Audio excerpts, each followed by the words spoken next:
বন্ধুরা প্রথম ধারায় দেখতে পাচ্ছ এখানে 5+5 রয়েছে। এই 5+5 থেকে একটি খাবারের নাম বলতে হবে। যদি খাবার নামটি বলতে পারো অবশ্যই কমেন্ট করে জানিয়ে দাও।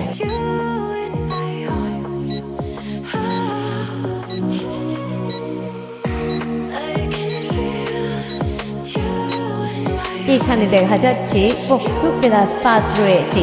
এই octo+5 থেকে তোমরা একটি সামুদ্রিক প্রাণীর নাম বলো। যদি বলতে পারো অবশ্যই উত্তরটি কমেন্টে জানিয়ে দাও।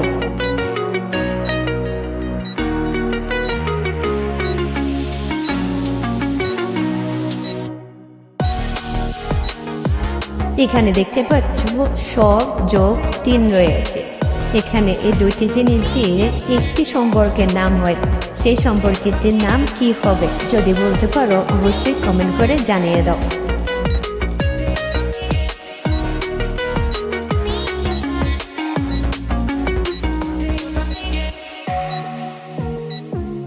তে+টা এই দুটি মিলিয়ে কি হবে? যদি উত্তরটি দিতে পারো অবশ্যই কমেন্ট করে জানিয়ে দাও।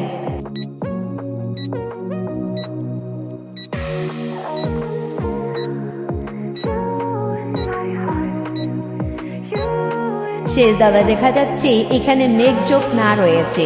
এই মেঘ+না থেকে একটি নদীর নাম বলতে হবে। যদি উত্তরটি দিতে পারো অবশ্যই কমেন্ট করে জানিয়ে দাও। এমন ভিডিও পেতে চ্যানেলটি সাবস্ক্রাইব করো এবং ভিডিওটি লাইক করে দাও। ধন্যবাদ।